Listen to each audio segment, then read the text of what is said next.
আজকে আমাদের সঙ্গে এরকম কিছু হয়ে যাবে এটা আমি কখনো ভাবতেও পারিনি।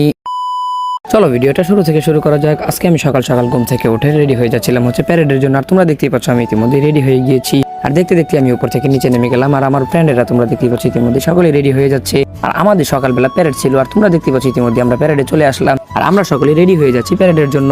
দেখতে দেখতে একটা ব্রেকের পর আমি আবার হাতের মধ্যে ফোন নিয়ে তোমাদেরকে দেখানোর চেষ্টা করতেছি। আর গাইস তোমরা তো দেখতেই পাচ্ছ আমাদের সাথে ট্রেনিং করা সকলে এখানে দাঁড়িয়ে গিয়েছে ট্রেনিং করার জন্য। আর আমাদের এই প্যারেড টাইম শেষ হওয়ার পর আমরা চলে গেলাম ক্লাসরুমে। আর তোমরা দেখতেই পাচ্ছ এখানে স্যার আমাদেরকে ক্লাস করালো। আর ক্লাস করানো শেষ করে আমি চলে যাচ্ছিলাম ডাক্তারের দোকানে। আর ডাক্তারের দোকানে যাওয়ার সময় হঠাৎ করে আমাদের অন্য স্যারদেরকে দেখতে পেলাম যে স্যারেরা রেডি হচ্ছে গাড়ি নিয়ে। আমি তো ভেবেছিলাম স্যারেরা হয়তো কোথায় যাচ্ছে, কিন্তু স্যারেরা যাচ্ছিল ফায়ারে। আর তোমরা দেখতে পাচ্ছ আমি ইতিমধ্যে আমি একাডেমিতে তোমাদেরকে ঘুরিয়ে দেখানোর চেষ্টা করতেছি। আর এইখানে মূলত গাইস আমাদেরকে নতুন একটা ফ্যান এনে লাগিয়ে দিয়েছিল। আর এইসব দেখাতে দেখাতে আমি চলে গেলাম বাইরে। আর বাইরে যাচ্ছিলাম মূলত আমার পায়ে ব্যথা পেয়েছিলাম, ডাক্তারের দোকানে গিয়েছিলাম ওষুধের জন্য। আর ডাক্তারের দোকান থেকে ওষুধ নিয়ে আমি আবার ব্যাক করতেছি আমাদের ক্যান্টনমেন্টে।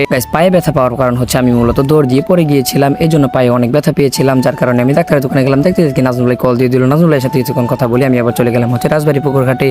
আর গাইস রাজবাড়ী পুকুর ঘাট থেকে ঘোরাফেরা করার পর চলে গেলাম বাওয়াল রাজার সেই ঐতিহ্যবাহী প্রাসাদে। আর এইখানে তো মূলত আমাদের বাকের ভাই সকলে আড্ডা দিতেছিল। ভাই তো আমাকে দেখে হুমকি দিয়ে দিল।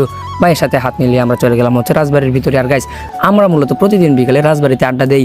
আর রাজবাড়িটা তো দেখতেই পাচ্ছ বিকেলবেলা আসলে মানুষ সব কিছু থেকে কম থাকে। আর ওই দিন বন্ধ ছিল, ওই জন্য আমরা এদিকে ঘোরাফেরা করলাম। আর গাইস এই দিক থেকে আমরা ঘোরাফেরা করে চলে যাচ্ছি আমাদের সেই আবার ডিসি অফিসের এখানে। আর ডিসি অফিসের পাশে আমরা মাঝে মাঝে আসি। তোমরা তো গাইস প্রত্যেক ভিডিওতে দেখতেই পাচ্ছ আমরা ডিসি অফিসের এখানে বসে আড্ডা দিই। আর এটা বাওয়াল রাজার সেই ঐতিহ্যবাহী মন্দির। আর এই মন্দিরের পাশে একটা সেই পুকুরটা। আর পুকুরটাতে আমরা নামতেছি সিঁড়ি দিয়ে পর্যন্ত আসার পর আমরা আবার একটু গেলাম। গিয়ে যাওয়ার পর তোমাদেরকে দেখানোর চেষ্টা করতেছি পরন্ত বিকালের সেই সূর্যটা। আর এই ভিউটা এক কথায় অসাধারণ ছিল। তোমরা তো দেখতে পাচ্ছ গাইস আমি আবার এখান থেকে ব্যাক করতেছি। এইখান থেকে চলে যাওয়ার পর আমাদের আরও টিমমেটদের সাথে দেখা হয়ে গেল। আর ভাইদেরকে সাথে নিয়ে আমি আবার ডিসি অফিসের সামনে দিয়ে যাচ্ছিলাম সামনের দিকে।